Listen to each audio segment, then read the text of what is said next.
Hello friends, this is Renu Yadav and welcome to my channel R economics point. आज हमारा जो video है वो सांख्यिकी से संबंधित एमसीक्यूज़ पर आधारित है और जितने भी एमसीक्यूज़ होंगे मैं उसको एक्सप्लेन भी करूँगी। ठीक है, और ये क्वेश्चंस वेरी वेरी इंपॉर्टेंट हैं क्योंकि ये टीजीटी, पीजीटी, जीआईसी और अदर स्टेट्स में जितने भी टीजीटी, पीजीटी लेवल पे या +2 लेवल पे जो भी एग्जामिनेशंस होते हैं उसमें आए हुए एग्जाम क्वेश्चंस होंगे। तो सारे क्वेश्चंस इंपॉर्टेंट होंगे और मैं कोशिश करूँगी 30 क्वेश्चंस करने का। अगर नहीं हो पाया, वीडियो बहुत ज़्यादा लंबा हो गया, तो मैं 10 क्वेश्चंस एटलीस्ट ज़रूर कराऊंगी क्योंकि इसमें एक्सप्लेनेशन करना है, मतलब इसको एक्सप्लेन करना बहुत ज़रूरी है ताकि आप लोग क्वेश्चंस ईजिली याद कर पाओ। तो देखिए, पहला क्वेश्चन आपके सामने मैं लेकर आ रही हूँ। पहला क्वेश्चन है सांख्यिकी से रिलेटेड, याद रखिएगा। यहाँ आप देख सकते हो पहला क्वेश्चन, किसी समय अवधि में चरों में होने वाले परिवर्तन को मापा जाता है। तो अगर कोई समय है दिया गया है और एक निश्चित समय दिया गया है, तो उस निश्चित समय में जितने भी चर हैं, जो भी घटना है उसमें जितना भी परिवर्तन होता है तो उसको मापते हैं, तो उसको क्या कहते हैं। ठीक है, तो उसका आंसर होगा, आपको मैं बता दूं, देखो आप लोग देख सकते हो, इसका आंसर होगा सूचकांक। ठीक है, इसको क्या कहते हैं? सूचकांक। अब ये है कि सूचकांक तो इसका आंसर हो गया। ठीक है, अब ये एग्ज़ाम कौन कौन से एग्ज़ाम्स में आए हैं, तो मैं यहाँ पे जो बेसिकली पूछा गया है, रिसेंट का ही बता रही हूँ, 2-3 साल पहले पूछा गया है, 3 साल पहले। तो वो है उत्तराखंड। यूके का मतलब यहाँ पे यूनाइटेड किंगडम नहीं है, यूके मतलब उत्तराखंड। जीआईसी 2018 में पूछा गया है। अब है कि मैं इस क्वेश्चन को एक्सप्लेन कर दूँ। क्वेश्चन आप लोग एक बार फिर से अच्छे से लिख लीजिए या फिर स्क्रीनशॉट ले लीजिए, मैं समझाते जा रही हूँ। ठीक है, ध्यान दीजिएगा। देखिए, अगर किसी समय अवधि में चरों में होने वाला जो परिवर्तन को हम लोग क्या कहते हैं, सूचकांक के द्वारा मापते हैं, ये याद रखिएगा। ठीक है, और यह दो समय अवधि या फिर बोल सकते हैं दो स्थानों में किसी तथ्य जैसे कीमत या फिर उसका मात्रा, प्राइस, या फिर क्वांटिटी, प्रोडक्शन क्वांटिटी, इसको लेते हैं। तो इसमें जो भी परिवर्तन सापेक्ष, मतलब जो परिवर्तन हुआ है ना, उसकी सापेक्ष माप को बताता है। अब एक एग्जाम्पल्स के थ्रू इसको हम लोग समझ सकते हैं। जैसे मान लीजिए अगर महंगाई बढ़ रही है, ठीक है, तो जब महंगाई बढ़ गई है तो रुपए का क्या होगा, मूल्य घट जाएगा। घट गया है मान लीजिए, ठीक है, महंगाई बढ़ी तो रुपए का मूल्य घट गया। अगर हम इंडस्ट्रियल एक्टिविटीज़ देखें, औद्योगिक क्रिया में अगर बात करें, तो उसमें क्या होगा कि महंगाई बढ़ेगी तो मूल्य घटेगा, तो औद्योगिक क्षेत्र में क्या आएगी, स्थिरता आ जाएगी। और इसी कारण से किसी तुलनात्मक आधार पर अगर ही कहा जाए तो इस सब बातों को हम लोग जो तुलनात्मक स्तर पे कह रहे हैं, ठीक है, तुलना करके बता रहे हैं, महंगाई बढ़ी तो मूल्य घटा, और मूल्य घटा तो औद्योगिक स्तर में क्या हो गया, औद्योगिक क्षेत्र में आपको स्थिरता नजर आएगी। ये हो गए। अब इसका अर्थ है कि इसके पूर्व, मतलब जो समय हम लोगों ने लिया है, इसके पहले के समय की तुलना में आज महंगाई अधिक है। मान लीजिए आज 2022 चल रहा है, जनवरी है, ठीक है। अब जनवरी में जो महंगाई है, इससे पहले क्या महंगाई उतनी ही थी? नहीं, अब भी जनवरी में जो महंगाई है, और अगर हम पिछले साल की बात करें, दिसंबर मंथ की 2021 की, तो महंगाई कम थी, अभी महंगाई बढ़ गई है। परंतु इसका अर्थ ये नहीं है कि प्रत्येक वस्तु महंगी हो जाती है। तो ये मत समझिए कि सारी वस्तुएं महंगी हो जाएंगी। महंगाई बढ़ी है, किसी के दाम घटेंगे, किसी के दाम बढ़ेंगे। ठीक है, तो ये याद रखिएगा, किसी भी समय अवधि में जो चरों में होने वाले जो परिवर्तन को मापा जाता है उसको हम लोग सूचकांक कहते हैं। इतना याद रहेगा आप लोगों को। चलिए नेक्स्ट क्वेश्चन में चलते हैं। अब हमारा नेक्स्ट क्वेश्चन जो है वो समय पर आधारित है। तो क्वेश्चन है, काल क्रमिक वर्गीकरण में समंक निम्न के आधार पर वर्गीकृत होता है। तो किसके आधार पर वर्गीकृत होता है? अगर काल क्रमिक वर्गीकरण की बात करें तो काल मतलब समय, तो याद रखिएगा एक ट्रिक है कि कालानुक्रमिक जब भी आएगा तो उसमें समय इंपॉर्टेंट होता है। तो इसका जो आंसर होगा वो होगा आपका समय। तो समय के आधार पर इसमें वर्गीकरण होता है। अब ये क्वेश्चन किस एग्जाम में आया है?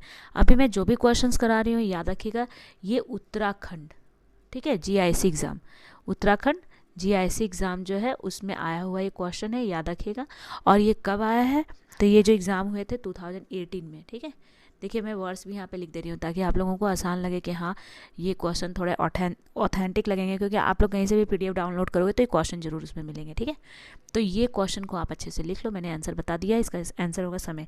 अब मैं आपको थोड़ा सा एक्सप्लेन कर देती हूँ, ठीक है, क्योंकि सांख्यिकी जो सब्जेक्ट है, स्टेटिस्टिक्स, थोड़ा कोई भी सब्जेक्ट बहुत वाइड होता है, मतलब बोला जाए तो बहुत ब्रॉड होता है, उसमें बहुत सारा एक्सप्लेनेशन होता है, तो स्टेटिस्टिक्स में भी वैसा ही है। चलो आप लोगों को मैं बताती हूँ समंकों का जो वर्गीकरण किया गया है, तो इसमें कालानुक्रमिक, ये जो वर्ड है ना, ये जरूर याद रखिए, ठीक है। ये क्या है, तो कालानुक्रमिक वर्गीकरण समय के आधार पे होता है, याद रखिएगा।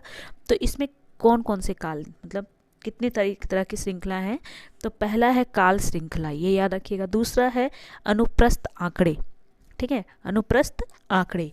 अब है कि मैं काल श्रृंखला को के बारे में मैं बता देती हूँ कि काल श्रृंखला आंकड़ा किनको कहते हैं, जिनके बारे में प्रत्येक जानकारी अलग अलग समय बिंदु पर होता है।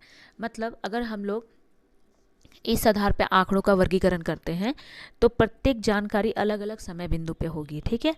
या फिर कह सकते हैं अलग अलग महीने हो सकते हैं, अलग अलग मंथ, यानी कि different months, different year and different time, okay.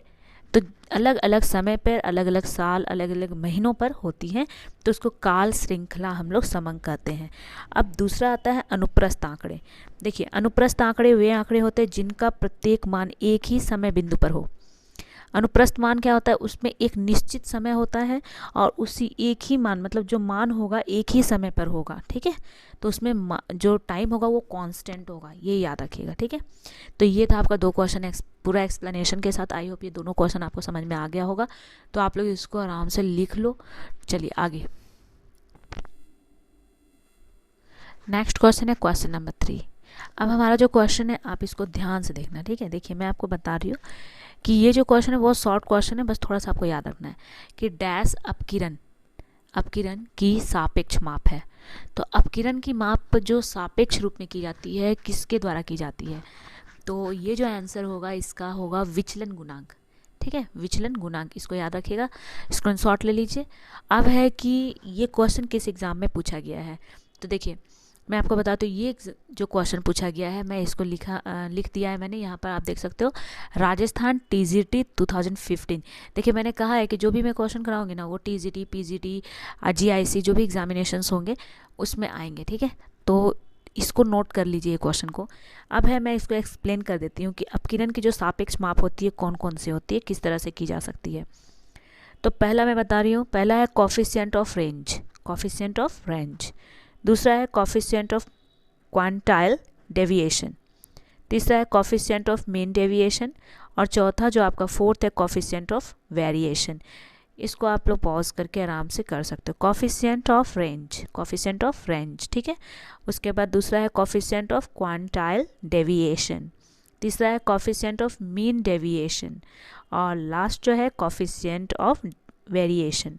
तो ये 4 हैं जो हम लोग अपकिरण को, डिस्पर्शन जिसे बोलते हैं इंग्लिश में, उसे हम लोग क्या कर सकते हैं, मेज़र कर सकते हैं, सापेक्ष माप। तो 4 विधियों से हम लोग सापेक्ष माप ज्ञात करते हैं। चलिए अब हम लोग नेक्स्ट कुछ क्वेश्चन देखते हैं। चलिए नेक्स्ट क्वेश्चन है, तो ये रहा नेक्स्ट क्वेश्चन, क्वेश्चन नंबर 4। यदि आंकड़ों के एक समूह के लिए माध्य और विचरण गुणांक, ठीक है, माध्य और विचरण गुणांक क्रमशः आपको दिए गए हैं 25 और 5।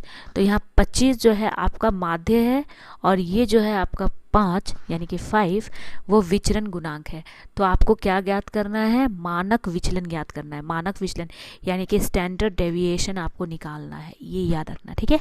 चलिए हम इसको सॉल्व करके देखते हैं कि कैसे इसको सॉल्व कर सकते हैं। ओके, क्वेश्चन लिख लीजिए फटाफट। चलिए क्वेश्चन लिख लीजिए, मैं दिखा रही हूँ आपको, ठीक है। क्वेश्चन लिख लीजिए, ये स्क्रीनशॉट ले लीजिए। चलिए आप लोग पॉज करके कर लेना, आगे बढ़ते हैं। अब यहाँ आप देख सकते हो मैंने फॉर्मूला लिखा हुआ है और ये फॉर्मूला को आप लोग याद कर लो।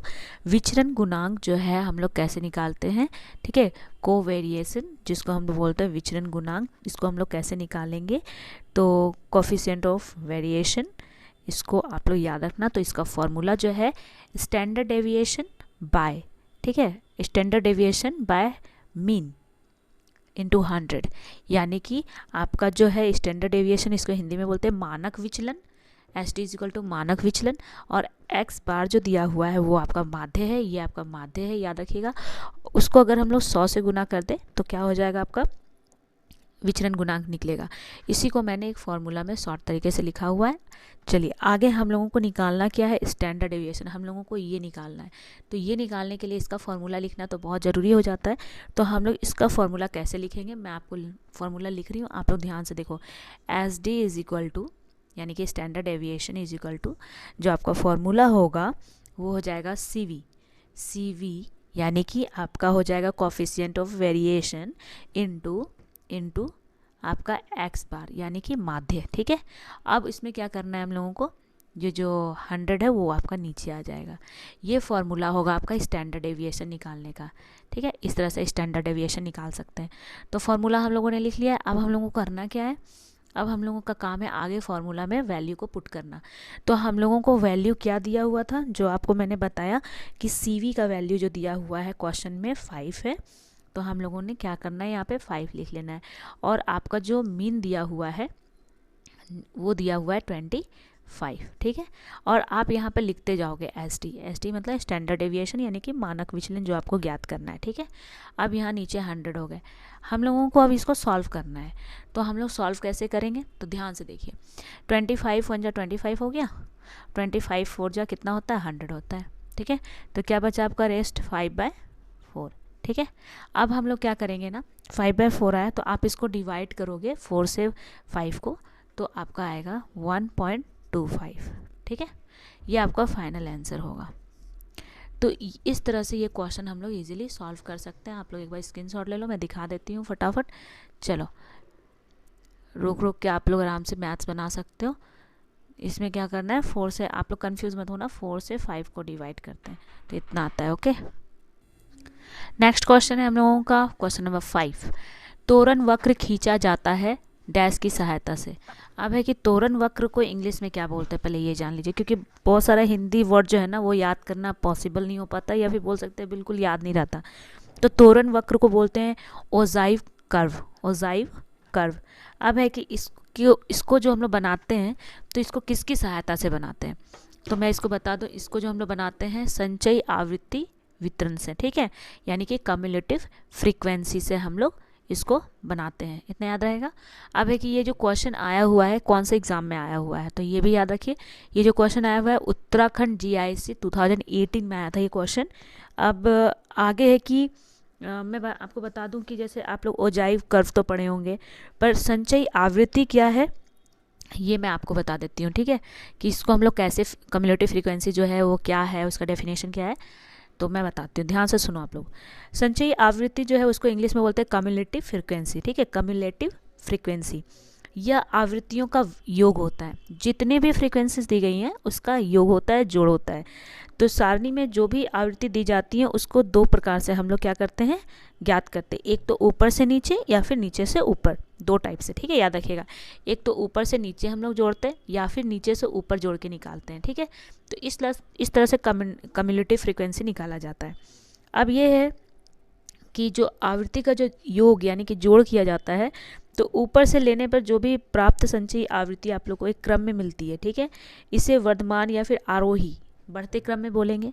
अगर हम लोग ऊपर से नीचे आवृत्तियों को जोड़ रहे हैं, ठीक है, तो उसको हम लोग बोलते हैं आरोही आवृत्ति, संचयी आवृत्ति, यानी कि आपका बढ़ते क्रम में। और अगर हम लोग नीचे से ऊपर की ओर जोड़ रहे हैं तो उसको हम लोग बोलते हैं अवरोही, याद रखिएगा, यानी कि ह्रासमान संचयी आवृत्ति। तो मैं आपको बता दूं कि जब भी फ्रीक्वेंसी निकाला जाता है, मान लीजिए आपको 3 4 5 6 इस तरह से दिया हुआ है, तो हम लोग कम्युलेटिव फ्रीक्वेंसी कैसे निकालेंगे, ये जो फर्स्ट होता है ना इसको हम लोग ऐसे ही लिख देते हैं। ठीक है, अब इसमें हम लोग इसको जोड़ते हैं, 3 और 4 को जोड़ेंगे, कितना हो गया, जोड़ते हैं 7 हो गया, फिर 7 में 5 को जोड़ देते हैं तो 12 हो गया, 12 में फिर 6 को जोड़ देते हैं 18 हो गया। आप ऐसे अगर सिंपल भी जोड़ेंगे तो इसका 18 आएगा आंसर, और अगर इस तरह से जोड़ते हैं तो फाइनल जो आएगा वो आपका हो जाएगा कम्युलेटिव फ्रीक्वेंसी। तो इसके ऊपर भी मैं ज़रूर एक वीडियो बना के ले आऊँगी आप लोगों के लिए। ठीक है, तो ये टोटल हम लोगों के 5 क्वेश्चंस हो गए हैं, और ये सारे के सारे एग्जामिनेशंस में पूछे गए क्वेश्चंस हैं। तो ये वीडियो आई होप आप लोगों को पसंद आएगा, और वीडियो बहुत लंबा हो चुका है इसलिए सोच रही हूँ कि 5 क्वेश्चन बाद में मैं करा दूँ। ठीक है, तो आज इतना ही। अगर ये वीडियो पसंद आता है तो प्लीज़ मेरे चैनल को सब्सक्राइब करें, मेरे वीडियो को लाइक करें, साथ ही साथ इसे शेयर भी करें। Thank you.